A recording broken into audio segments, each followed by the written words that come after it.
बिस्मिल्लाहिर्रहमानिर्रहीम। इस प्रोजेक्ट में हम एक छोटी सी सैलरी शीट बनाने की कोशिश कर रहे हैं और इसमें हम लोगों ने ये डिसाइड किया, अभी डिस्कस किया कि एक पेरोल बनाने के लिए हमें क्या क्या चीज़ों की ज़रूरत होती है। तो एज पर आवर डिस्कशन जो तकरीबन 15 से 20 मिनट रहा, हम उसको स्टार्ट करने जा रहे हैं। पहला स्टेप हमेशा ये होता है कि हम इसमें कॉलम के नाम टाइप करें, जैसे एम्प्लॉई नंबर। अब एम्प्लॉय नंबर लिखने के बाद एक की होती है टैब की, टू वे टैब की।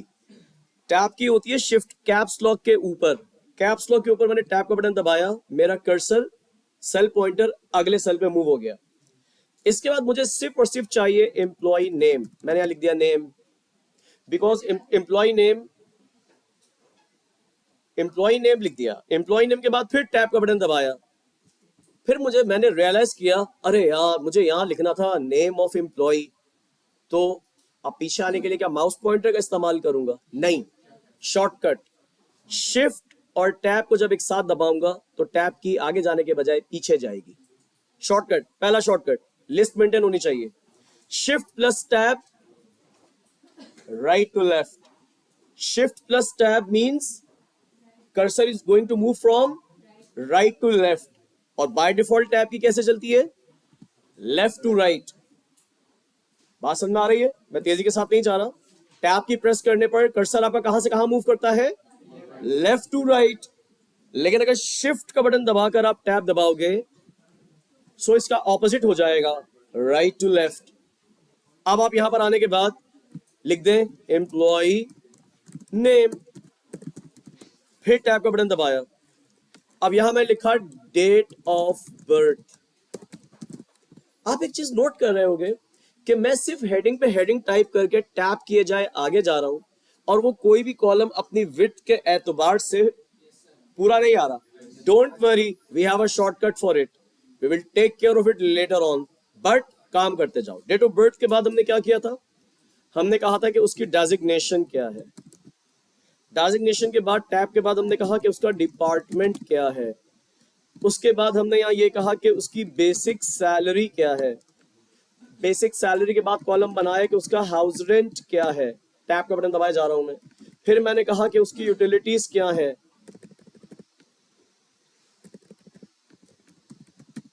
टैब, यूटिलिटीज के बाद मैंने कहा कि उसका मेडिकल अलाउंस क्या है। उसके बाद मैंने कहा कि उसकी ट्रांसपोर्टेशन क्या है। ये मोटे मोटे हेड्स हैं जो बेनिफिट्स हैं। अब अगर मैं इन सबको ऐड करूं then I will get gross salary. उसके बाद मुझे डिडक्शंस करनी थी कि टैक्स डिडक्शंस। फिर मैंने यहां लिखना था एडवांस डिडक्शंस। फिर मुझे इन दोनों को ऐड करना था तो ये बन जाएगा टोटल डिडक्शंस। और फिर gross minus deductions is gonna give me net salary. अब आप एक चीज नोट करोगे कि मैंने जैसे ही एक्सेल पे काम करना शुरू किया, क्या मैंने कहीं पर कोई पॉज किया? क्या मैंने कहीं पर बैठकर सोचा कि मुझे कॉलम का नाम क्या देना है? क्या मैंने कहीं बैठकर ये सोचा कि मैं सही कर रहा हूं या गलत कर रहा हूं? नहीं, क्योंकि मैं पेपर वर्क पहले कर चुका हूं। So if you want to become a good Excel pro type of user, so always remember that आपको क्या करना पड़ेगा, पहले अपने माइंड को सेट करना पड़ेगा कि what is the job eight hand. Is that clear? अच्छा, अब देखो मैं क्या करूंगा।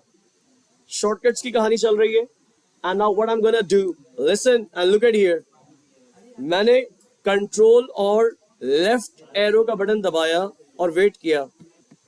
Now I have to run one shortcut. वो शॉर्टकट क्या है गौर से देखना। मैं 2 स्टेप के अंदर वो शॉर्टकट आपके सामने करने वाला हूं। कंट्रोल शिफ्ट का बटन होल्ड किया, कंट्रोल शिफ्ट का बटन होल्ड किया, यस नो। उसके बाद राइट एरो की दबाया। क्या हो गया इससे? मेरी ऑल फील्ड्स आर सेलेक्टेड। जी बेटा। अब उसके बाद मैंने कंट्रोल का बटन प्रेस किया और स्पेस बार दबा दी। कंट्रोल का बटन होल्ड किया और स्पेस बार दबा दी। आपको मालूम है इससे क्या हुआ? जितने मैंने कॉलम सेलेक्ट किए थे वो ग्लोबल कॉलम्स की सिलेक्शन हो गई। ग्लोबल का मतलब एवरीथिंग इज बीन सेलेक्टेड। ये बात समझ में आई? कंट्रोल शिफ्ट राइट एरो की, कंट्रोल स्पेस बार, ये तो आपके ऐसा होना चाहिए कि किसी को समझ ही नहीं है कि किया क्या। कंट्रोल शिफ्ट राइट एरो की फौरन छोड़ा, कंट्रोल स्पेस बार, स्पीड खत्म। Locate your mouse pointer on to the selected borders. किसी भी कॉलम के बॉर्डर पे आ जाओ, किसी भी सिलेक्टेड कॉलम के बॉर्डर पर आओ तो यहां पर डबल हेडेड एरो आएगा। क्या आएगा? Double headed arrow. ये हेडेड एरो लेफ्ट और राइट साइड पर जा रहा है। जब ऐसी शक्ल नजर आए तो फौरन अपने लेफ्ट माउस की से डबल क्लिक कर दो। जैसे ही डबल हेडेड एरो नजर आए, लेफ्ट माउस की बटन से उसको डबल क्लिक कर दो। आप देखो सारे के सारे हो गए बराबर।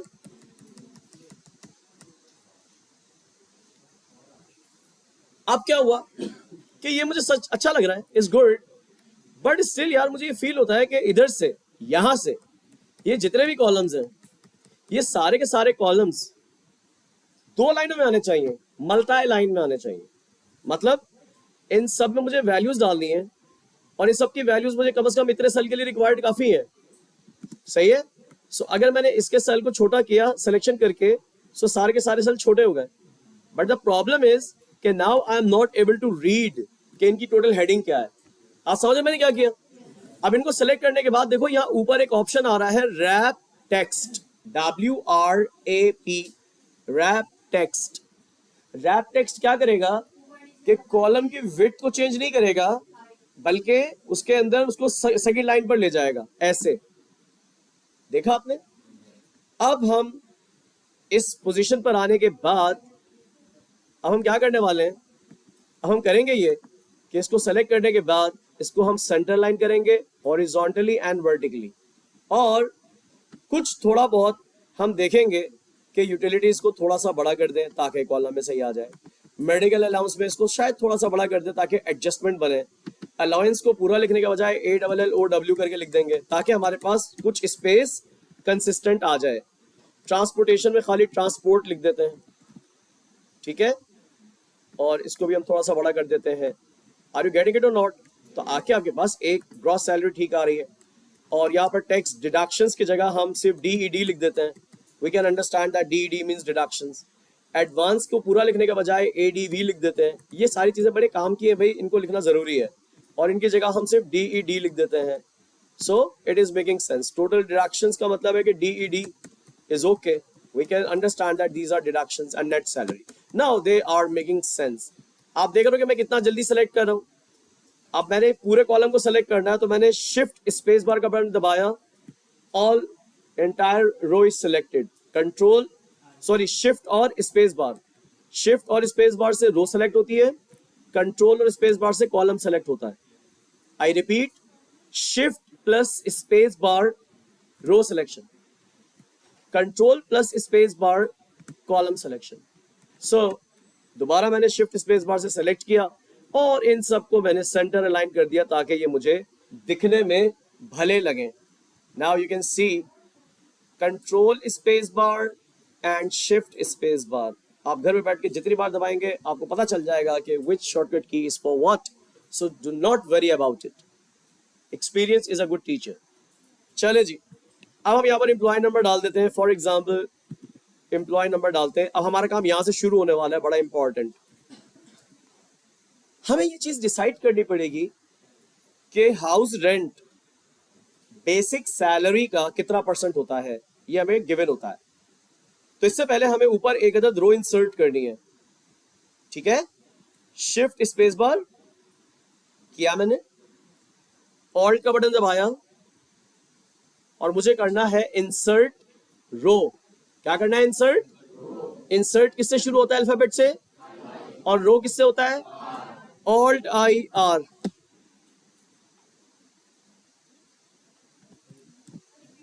मुझे रो इंसर्ट करनी है इसके ऊपर, तो पहले मुझे इसकी ग्लोबल सिलेक्शन करनी पड़ेगी। रो की कर ली। इसके ऊपर मुझे एक रो डालनी है। क्या करनी है? रो को इंसर्ट।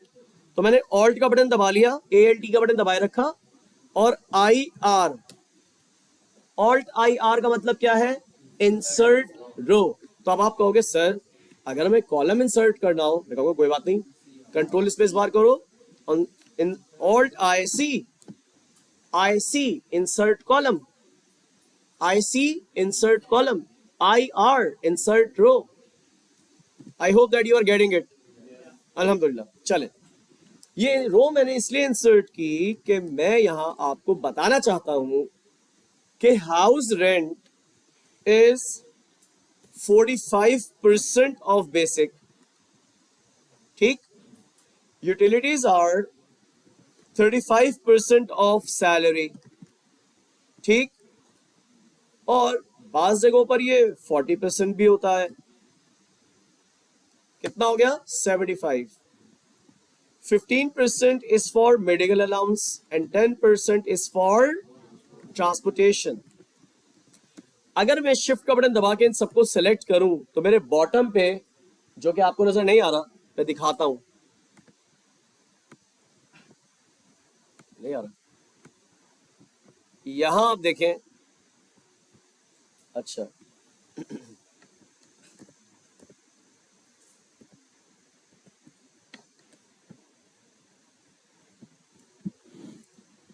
सम लिखा हुआ नजर आ रहा है 100। तो इसका मतलब ये है कि जब आपने परसेंटेज दी 40, 35, 15, 10, तो ये पूरी परसेंटेज का वेटेज कितना होना चाहिए? 100। अगर आपने रैंडमली भी दे दिया तो आप उन तमाम सेल्स को जब सेलेक्ट करके अपनी नजरें इनायत इस कॉर्नर पे फरमाएंगे तो वो आपको बता देगा कि आपने 4 सेल्स को सेलेक्ट किया है और उन चारों की टोटल परसेंटेज 100 बन रही है।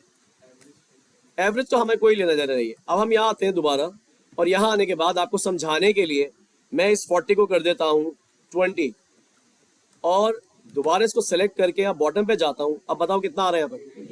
तो इसका मतलब है कि यार कुछ गड़बड़ है, इसको 100 होना चाहिए। बात समझ में आ रही है? तो खाली नंबर्स एंटर करके कैलकुलेटर चलाने का सीन नहीं है, आपने चेक करना। चले वापस में मिनिमाइज करता हूँ इसको, क्योंकि ये बहुत ज्यादा स्पेस ले लेता है। क्लियर हो गया यहाँ तक बात? अच्छा, टैक्स डिडक्शन एडवांस का कोई इशू नहीं है, टोटल और ये सब। अब हमारे पास सिचुएशन आ गई, इनको सेलेक्ट किया, सेंटर लाइन किया। अब हमें यहां से लेकर यहां तक इसको बनाना है एक ब्लॉक। दुनिया को पता चल रहा है ये ब्लॉक है। तो हमने, क्योंकि मैं आपको स्पेसिफिक कोर्स करा रहा हूं, मैं पूरा का पूरा एक्सेल तो नहीं करा रहा, मैं आपको वो चीजें बता रहा हूं जो मैं खुद यूज करता हूं ताकि आप जल्दी इसको सीखें। अच्छा, तो अगर आप देखें यहां पर, आप होम के टैब पर जाएंगे, so you will find something like this, border, ठीक है। तो अब बॉर्डर के लिए आप यहां पर क्या करेंगे कि ऑल बॉर्डर्स करेंगे पहले, और उसके बाद थिक बॉर्डर करेंगे ताकि आपके पास ये एक सेगमेंट अलग हो जाए। सही है?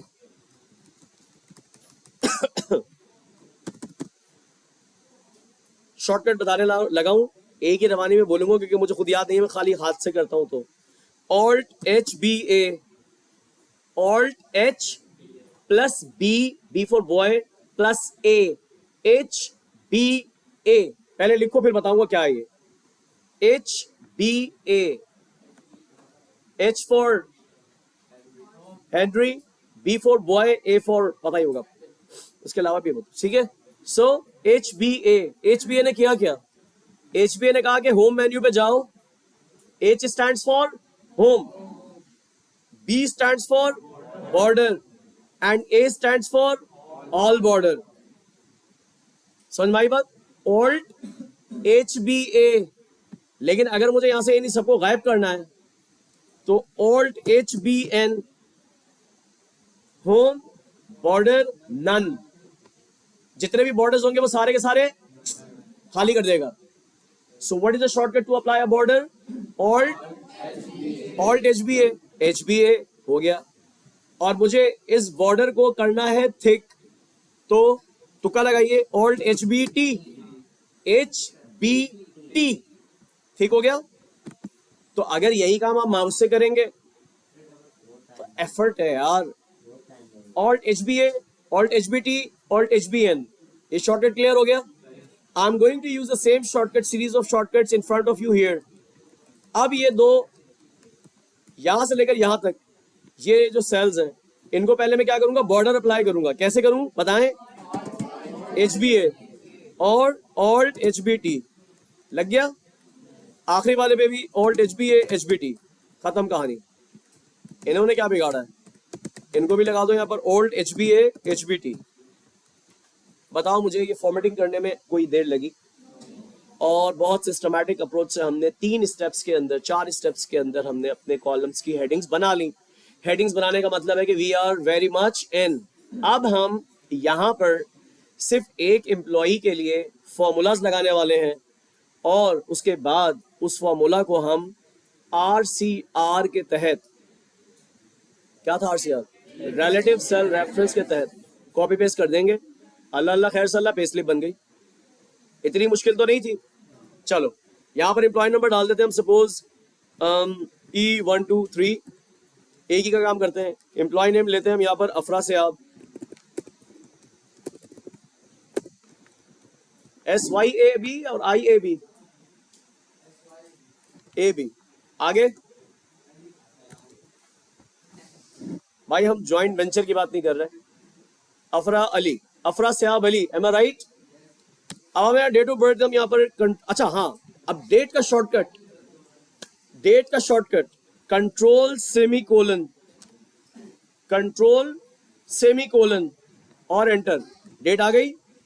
अब हम यहां से उठाकर इस डेट को हम यहाँ पर टेम्पररी डाल रहे हैं, 2001, टेम्पररी है, not relevant, we are not interested with actual facts and figures other than name, ये प्राइवेट ही रहनी चाहिए। एग्जाम्पल में भी कोई मजाक में भी अपनी एक्चुअल डेट ऑफ बर्थ डालने की कोई जरूरत नहीं बनती यहाँ पर। सो डेट ऑफ बर्थ का शॉर्टकट क्या हुआ भाई, जल्दी बताओ? कंट्रोल सेमीकोलन, ये डेट आ गई।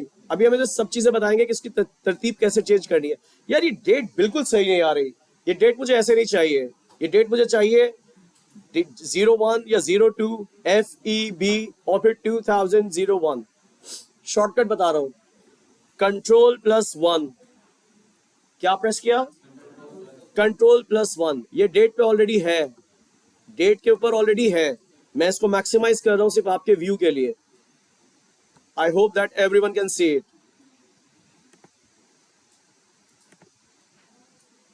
Ctrl+1। जब मैंने Ctrl+1 प्रेस किया, गौर से देखना बेटा, इधर यहां से आप इसको ग्रेजुअली स्क्रॉल डाउन करो, यहां बहुत सारी डेट्स लिखी हुई आ रही है डिफरेंट फॉर्मेट्स पे, ये बेहतर है। बट मैं कस्टम पे जाऊंगा। किस पे जाऊंगा? कस्टम। कस्टम पे जाने के बाद यहां कुछ लिखा हुआ है MDDMMM, Y 2 बार लिखा है, ठीक? मैं इसको 4 बार लिख दूंगा, मैं इसको 4 बार और इसको ओके कर दूंगा। डेट फॉर्मेट पे आ गई। कैसे आई? वंस अगेन Ctrl+Z, आप लोग रिपीट करेंगे।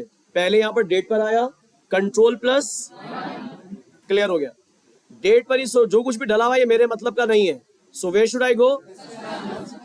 कस्टम पे जाने के बाद ये टाइप के ऊपर ही कुछ भी लिखा हुआ है, यहां पर आगे Y और डाल दूंगा और यहां पर M के आगे एक M और डाल दूंगा।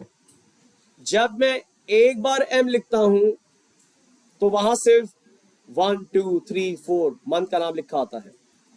जब मैं M 2 बार लिखता हूं तो वहां 01 02 03 लिखा आता है, 2 डिजिट में आता है। जब मैं M को 3 बार लिखता हूं तो वहां पर जैन फेब मार्च लिखा आता है। जब मैं इस M को 4 बार लिखता हूं तो वो पूरा जनवरी फरवरी मार्च लिख देता है। तो क्या बात पता चली कि M के टोटल 4 फ्लेवर्स हैं। अगर आप एक M डालोगे तो वो मंथ को सिंगल डिजिट लिखेगा, 1 से लेके सितंबर तक सिंगल डिजिट आएगा, तो 1 से लेकर 9 तक खाली 1 और 9 आएगा। लेकिन अगर आप 2 बार M लिखोगे तो 01 02 09 आएगा, your month will become 2 digit.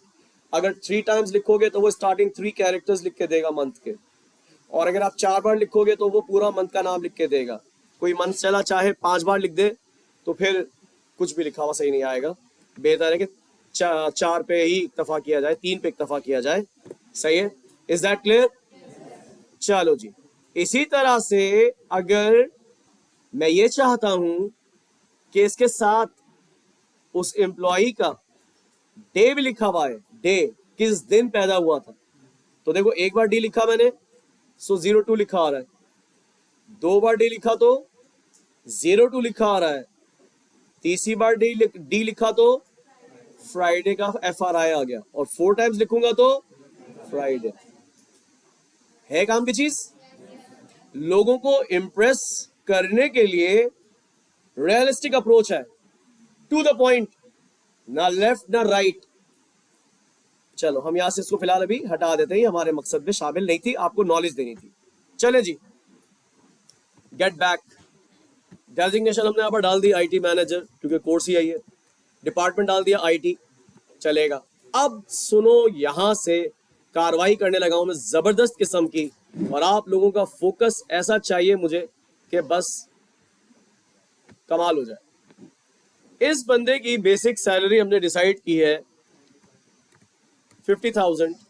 आप इसको बाद में चेंज कर सकते हो समझाने के लिए। ये इसकी क्या है, बेसिक सैलरी। अब हाउस रेंट बेसिक सैलरी का कितना परसेंट है, 40%। सो मैंने इसको इज इक्वल टू किया, पहले देखना है, रिकॉर्डिंग तो मिल रही है ना, अभी देखना है। इज इक्वल टू 50,000 पे मैंने क्लिक किया, क्या लिखा आ गया, मल्टीप्लाई का साइन क्या होता है, एस्टेरिक। 40% चाहिए, हो गया, 40% हो गया। अब आप ये जानते हो कि 40% को मुझे क्या करना है, एब्सोल्यूट। तो मैं क्या प्रेस करूंगा, F4, और इसको एंटर कर दूंगा। ये आ गया 40% आ गया इसका। आप अगर चेक करना चाहो यहां पर 0% डाल दो, 0, 100% डाल दो, यही अमाउंट आ गया। 40% डाल दिया, oh yes, it is working fine. Does it make sense, very good. आगे बढ़ो। Is equal to basic salary multiply by 35 F4 enter, ठीक हो गया। आगे बढ़ो। Is equal to basic salary times 15 alt F4, oh sorry F4, और is equal to basic salary times 10 and F4। चलो जी, हो गए सारे। अब मुझे यहां चाहिए gross. Is equal to sum, bracket start, sum के बाद ब्रैकेट स्टार्ट किया, टेंशन कोई नहीं लेनी, एरो की को मूव करो, स्टार्टिंग वैल्यू पे आ गए, शिफ्ट का बटन दबाओ, चलते जाओ जहां तक ऐड करना है। फॉर्मूला खुद बन गया। I didn't type even a single character और वर्ड और व्हाटएवर, टैब का बटन दबाया, अब ये कुछ लिखा आ रहा है 1E + 0.5। इसका मतलब है कि आपकी सेल की विड्थ थोड़ी कम है, इसको बढ़ा दो। It was not an error, it was a warning कि भाई आपने सेल की विड्थ बढ़ा दो, मुझे सांस लेना मुश्किल हो रहा है, आपने उसको इंक्रीज कर दिया। आप सोचो कि सैलरी 50,000 थी और वेटेज हमने 100% का दिया था, तो इसका मतलब है कि 50% तो उसकी सैलरी हो गई, बेसिक सैलरी, और 50% उसके तमाम बेनिफिट्स हो गए। सो सैलरी हैंडसम बन गई भाई, एक मिनिमम लेवल पे। ओके, यहां तक काम हो गया। अब आए जरा मुश्किल काम की तरफ, टैक्स डिडक्शंस। बच्चों कोई मसला यहां तक? टैक्स डिडक्शंस के लिए हमें थोड़ी सी एक स्टोरी बनानी पड़ेगी। वो स्टोरी बनाएंगे हम इंग्लिश में, और वो आपके सामने लिखी जा रही है, जो कि अब आपकी नजरों की समात है। समात है, ये क्या है? नजरों के सामने क्या है? नहीं यार, बसीरत, बसारत, पेश नजर। किसने बोला पेश नजर यार? जबरदस्त, ये आपके लिए पेश नजर। गुड यार, थैंक यू। अब हमने यहां पर लिखा कि टैक्स कैलकुलेट करो इफ कंडीशन सुनते जाओ, gross salary is less than equal to 50,000, then no tax. गौर से देखो इसको, ये एक सिचुएशन बड़ी गौर तलब है, और इसके ऊपर मैं आप लोगों को बहुत काम दे सकता हूं। एल्स इफ ग्रॉस सैलरी, अभी पूरा लिखने दे, पिक्चर ले लेना, लिखो नहीं। अगर किसी की gross salary less than equal to 75,000 है, then 5% tax on gross salary. G cell लिख रहा हूं मैं, तो लिख देते हैं ग्रॉस सैलरी। एल्स इफ, कौन लड़की बात कर रही है? Less than equal to 1 lakh, then 10% tax on gross salary, else 15%.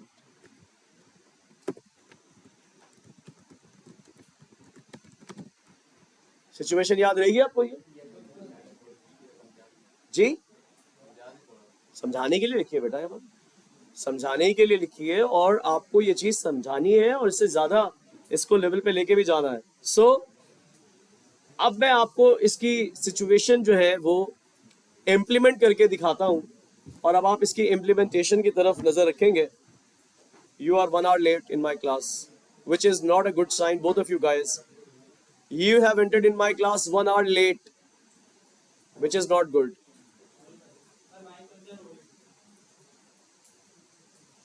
So, deploy करते हैं इसको. ये है सबसे ज्यादा सीखने वाला प्रोसेस. सो पहली दफा में समझ नहीं आएगा, 2 बार समझाऊंगा, 3 बार समझाऊंगा, बगैर समझे कोई नहीं जाएगा इंशाल्लाह. Let's see. Is equal to if, is equal to bracket start किया. जब हम ब्रैकेट स्टार्ट करते हैं इफ का, so there are 3 parameters for if. If के कितने पैरामीटर्स होते हैं? पहला पैरामीटर होता है कि कंडीशन, लॉजिकल कंडीशन. पहला पैरामीटर क्या होता है? अब लॉजिकल कंडीशन का मतलब है कि या तो वो ट्रू होगी या वो, अगर वो लॉजिकल कंडीशन ट्रू होती है तो वो कॉमा के बाद वाली वैल्यू को एग्जीक्यूट करेगा, मतलब सेकंड पैरामीटर को, और थर्ड पैरामीटर को इग्नोर कर देगा. Get back. अगर लॉजिकल कंडीशन फॉल्स है तो वो सेकंड कंडीशन को छोड़ के थर्ड कंडीशन पे चला जाएगा. Does it make sense? आइए अब मैं इस फॉर्मूला को पूरा लिखता हूं. पहले बीच में मत बोलना वरना मैं खुद भूल जाऊंगा, और उसके बाद फिर हम इसको डिस्कस करते हैं कि ये लिखा क्या है मैंने. इसका मैं मॉडल बना के भी दिखाऊंगा आप लोगों को. Being IT managers you must know that what's the model and how does it work. समझ में आ रही बात? चलो तुमको गिर गए. चलो भाई, इफ कंडीशन क्या थी? Gross salary. ग्रॉस सैलरी कहां लिखी हुई है? K3 पे. जो इंग्लिश स्टेटमेंट लिखी है मैं उसको फॉलो कर रहा हूं. उसने बोला कि if gross salary is less than equal to 50,000, ये मेरी क्या बन गई? Logical condition. कि जाओ जाके ग्रॉस सैलरी को जो कि K3 में लिखी है जाके चेक करो कि क्या वो लेस देन और इक्वल टू 50,000 है, कॉमा. अगर ये कंडीशन ट्रू है तो नो टैक्स, 0. टैक्स में क्या रिटर्न कर दो? बसूरत दीगर इसी ग्रॉस सैलरी का कितना परसेंट निकालो? 5%. तो 5%, 5%. सेंट का मतलब क्या होता है? 100. पर का मतलब क्या होता है? Divided by. तो 5 डिवाइडेड बाय 100 कितना हो जाएगा? 0.05. बात समझ आ रही? जाओ जाके चेक करो कि क्या इसकी salary less than equal to 50,000 है. अगर है तो 0 कर दो, वरना ठहर जाओ. वरना अगर कंडीशन फॉल्स है तो ठहर जाओ. सीक्वेंस बनाओ. अगर salary less than equal to 50,000 नहीं है तो क्या हो सकती है? सेकंड कंडीशन क्या थी? 75. अगर ये कंडीशन ऐसी नहीं है तो भाई जाके चेक करो. हो सकता है कि बसूरत दीगर अगर ये salary less than equal to 75,000 हो और ये कंडीशन ट्रू हो जाए तो क्या करो भाई? 5%, यानी इसी ग्रॉस सैलरी पर जाओ और इसका 0.05% कर दो. ये हो गई सेकंड स्टेज, कॉमा. लेकिन अगर ना वो 50 है ना वो 75 है तो माइट भी 1 लाख तो डेफिनेटली होगी. तो फिर दोबारा इफ लगेगा. If this cell is less than equal to 1 lakh. हो गया। अगर ये कंडीशन ट्रू होती है तो इसका कितना परसेंट ले लो, 0.15। ये मैं आपको समझा चुका कि 0.15 क्यों आया। सॉरी बेटा, लेस देन लगा देते हैं, लग गया, ठीक है। अगर less than equal to 1 lakh भी नहीं है तो 15%, लेकिन ना वो 50,000 है, ना वो 75,000 है, ना वो लाख है, तो इसका मतलब है वो लाख से अबव है। तो उस सूरत में क्या करो, एल्स इस सैलरी का, ग्रॉस सैलरी का कितना परसेंट निकाल लो। भाई हमने 5% कहा था, 10% कहा था गालिबन, और 15 कहा था, तो यहाँ 0.15 आएगा और यहाँ पीछे वाले में 0.10 आएगा। ठीक है, मैंने कहा था ना कंडीशन जरा मिक्स हो जाती है, ध्यान में रखना। अब पहला ब्रैकेट क्लोज, दूसरा ब्रैकेट क्लोज, तीसरा ब्रैकेट क्लोज, एंटर। क्या कह रहा है भाई ये, किसके आगे बेटा, अच्छा अच्छा, इज दैट क्लियर, और एंटर। अभी अभी हम देख रहे हैं, जस्ट वेट। अब हम यहां पर क्या करते हैं कि चेक करते हैं। अब हम यहां पर टेस्टिंग कर रहे हैं। एक बंदे की सैलरी 45,000, हमने फॉर्मूले पे ओवरराइड कर दिया, 0। 50,000, 0। 50,000 1, फौरन से आ गया किस लपेटे में, 5%। समझ में आ रही बात, ये कहां तक जाएगा, 75,000 तक इतना ही रहेगा, मतलब परसेंटेज तो सेम है ना। और जैसे ही ये 1 लाख हुआ, और जैसे ही 1,10,000 हुआ, अब आपको कैसे पता चलेगा कि ये टैक्स कैलकुलेट सही हो रहा है। सो कंफ्यूज होने की जरूरत नहीं है, अब गौर से देखो जरा, चेक एंड बैलेंस देखो, is equal to this deduction divided by gross salary. आओ दोबारा चेक करो, 45,000 0%, 50,000 0%, 60,000 5%, 75,000 5%, 80,000 10%, 100,000 10%, 1,20,000 15%, 2 lakh 15%। Does it make sense to everyone? तो अब मैं यहां से तमाम के तमाम ग्रॉस सैलरी के फॉर्मूला को कंट्रोल जेड करके वापस रिकवर कर चुका हूं। Is that clear to everyone? अब ये जो मैंने इफ की कंडीशन बताई है ना, इसके ऊपर मैं आप लोगों को एक असाइनमेंट अभी क्लास में मैनुअली कराऊंगा आफ्टर ब्रेक। मैं जान छुड़वाऊंगा नहीं आपको, ये दिमाग में आपके डालूंगा कि इसका लॉजिकल मॉडल बना कैसे, मैंने लिखा कैसे, आप लोग कैसे लिखोगे, आप लोगों को कैसे एक ही रवानी में इस फार्मूला को लिख सकोगे। तो इसका मैं पूरा मॉडल बना के सिखाऊंगा आपको, जो कि मेरा आज का टारगेट है इंशाल्लाह। और ये टारगेट सबने अचीव करना है। पीछे वाले लड़का जो वहां बैठे से लेकर ये इस कॉर्नर पर जो ये लड़का बैठा है यहाँ तक, सबको समझ में आना चाहिए। जिसको समझ में नहीं आएगा वो मुझसे पूछेगा, वो पूछेगी। जब तक ये कॉन्सेप्ट क्लियर नहीं होगा, नॉट लेट यू गो। अभी इसको एंड अप करेंगे, 2 मिनट और दे दीजिए। एडवांस डिडक्शन अगर किसी की है तो ओके, नहीं है तो जाने दो। अब टोटल डिडक्शन कैसे निकलेगी, इज इक्वल टू सम, यहां आके शिफ्ट और एरो की, ये 2 ही कॉलम ऐड करने हैं ना मुझे डिडक्शंस में। और नेट सैलरी कैसे निकलेगी, दिस माइनस दिस, तो उसको 90,000 मिलेंगे after tax deduction as per the company's law. Net salary आपने कैसे निकाली, is equal to gross salary minus deductions. Is that clear? अच्छा, अब 1 मिनट ठहरिएगा। अब मैंने यहां से इन सबको किया सेलेक्ट, और तकरीबन ये 10 एम्प्लॉयज के लिए कौन सा शॉर्टकट यूज करूं, कंट्रोल डी। सबका आ गया यहां पर। अब मैं यहां पर इन सबके नाम, इन सबका ये, इन सबकी डेट ऑफ बर्थ, इन सबकी डेजिग्नेशन और ये चेंज कर सकता हूं, और यहां मैं डिफरेंट वैल्यूज डाल सकता हूं।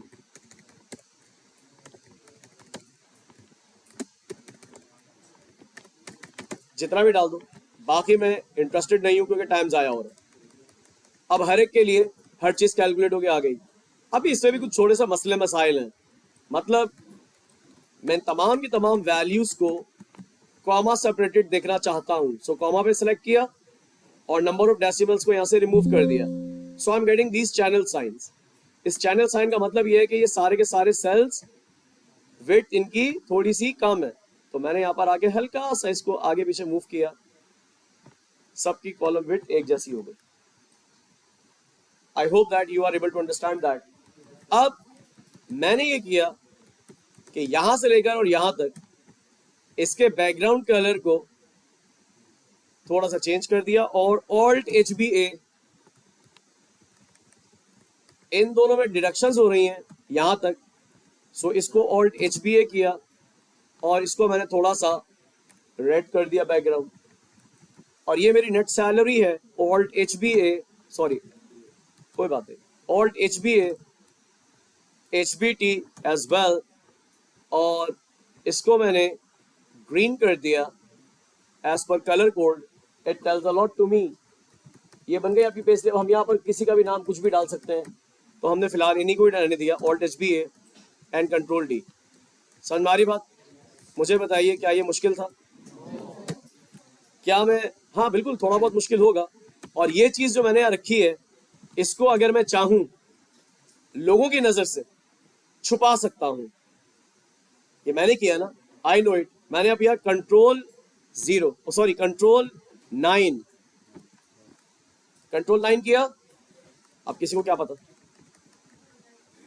कंट्रोल 9 से वो रो क्या हो गई, हाइड हो गई। मैं बताने नहीं चाहता किसी को। और इसको पासवर्ड प्रोटेक्टेड करके कोई भी शीट को चेंज नहीं कर सकता, वो भी सिखाऊंगा आपको। लेकिन याद रखना कि पासवर्ड तोड़ना आता है मुझे, राइट? अगर तुम लोगों ने काम नहीं किया और पासवर्ड लगा के फाइल भेज दी कि सर सारा काम कंप्लीट किया था, अल्लाह की कसम देखे फाइल पे प्रोटेक्शन लग गई, वो खुली नहीं रही सर, ये मैं बता रहा हूं इन एडवांस, तो ये कोशिश नहीं करना। मेरे पास एक है कि मैं पासवर्ड तोड़ देता हूं, ठीक है? So don't you worry. अगर आप आजमाना चाहो तो अभी कोई फाइल भेज दो, मैं डेमोन्स्ट्रेट कर देता हूं। Is that okay to everyone?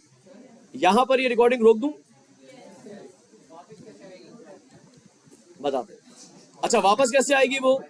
वापस ऐसे आएगी कि आपने यहां से कंट्रोल A का बटन दबाएंगे, राइट क्लिक करेंगे और अनहाइड कर देंगे, सो कॉलम वापस आ गया। फिलहाल अभी मैं इसको हिडन ही रखना चाहता हूँ। So this is it. इसके आगे एक दो चीजें और हैं जिसके अंदर ये पे स्लिप जनरेट कैसे होगी, वो हम इंशाल्लाह थोड़ी ब्रेक के बाद देखेंगे।